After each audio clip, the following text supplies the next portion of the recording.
I'm just going down the road.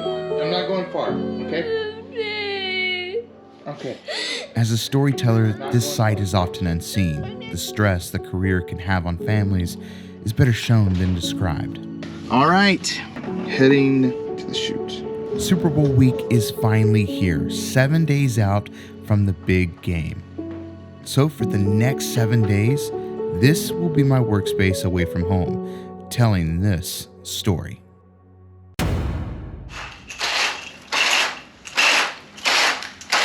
So we are 6 days out from the Super Bowl 56 here in Los Angeles. It is beautiful. Here we go. This is officially Super Bowl kickoff week. A lot of excitement and energy in the air, and it gets kicked off in the media room with Radio Row. You see, Radio Row is the happening place for Super Bowl week, from celebrity appearances like Kevin Hart bouncing from interview to interview, or football legends like Dan Marino. But for a Monday in LA in 2022, things are a little different due to COVID. If it wasn't for the massive TV sets, I would have thought that this was more of a break room. Dozens of empty tables stretched across the room, but the tables that did have people were holding virtual interviews from across the globe. Both teams, Cincinnati and LA, are holding virtual conferences all week. But I was able to find one in-person event on Monday, the welcoming press conference. It looks a lot different than what I imagined. The music, the vibe, everything in here is so relaxed.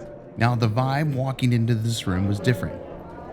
So shortly after I snapped my daily behind-the-scenes photo for social media, the Super Bowl committee entered the room. The first thing they showed was a well-produced video of Snoop Dogg hyping up Super Bowl week.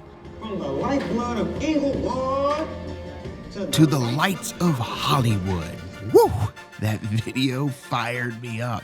Then the press conference went on, and just like in the last episode, everyone expressed how excited they were having the Super Bowl here in LA, and lots of thank yous. Thank you, weather gods, and thanks to the Rams. We are so thankful for Stan Kroenke. Thank you to the stat. Thank you to the... Thank you, Kathy. Give a special thank you to... I want to thank all the panelists here. Thank you, AG, so much. As the cleanup guy, my core message is pretty simple.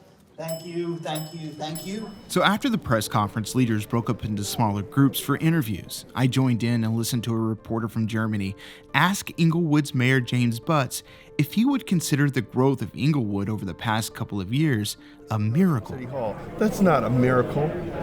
That's planning, strategy, vision, negotiations, and determination. What we've done in Inglewood and the commitments for major events here has been done only in 3 mega cities in this country, and that's San Francisco, Los Angeles, and New York.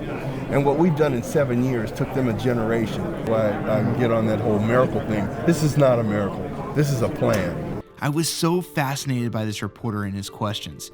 So after the interview, I went straight up to him and asked him what was his story.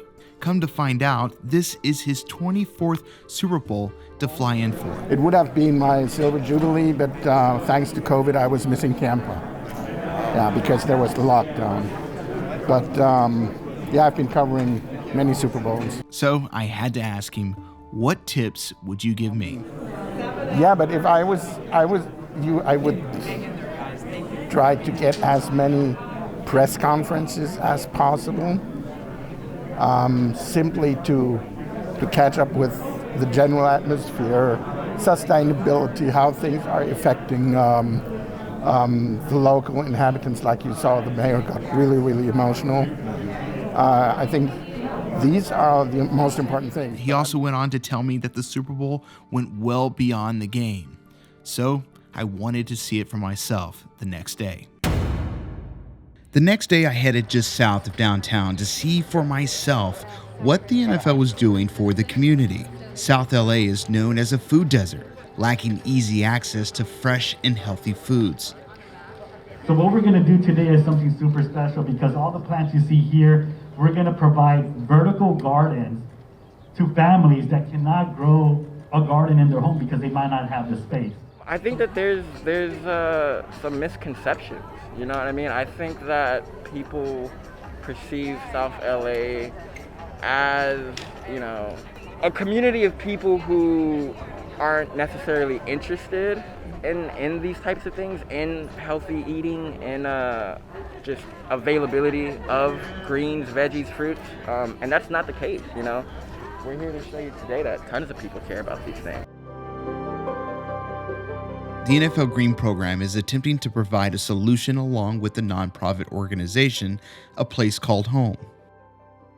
On this day, they're working to build just over 50 vertical gardens for families. Once finished, they will be delivered throughout the neighborhood.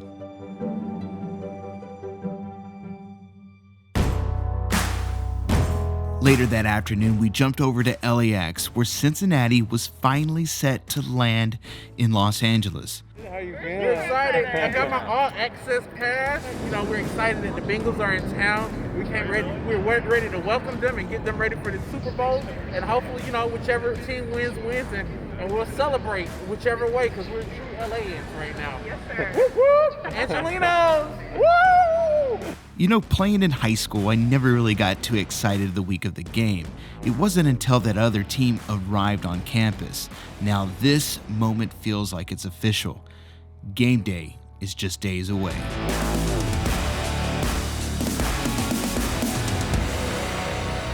Hey everyone, Cody Broadway here. Thank you so much for taking the time to check out the NBCLX YouTube channel. Be sure to click here for more videos, and also click here to subscribe to join the NBCLX community.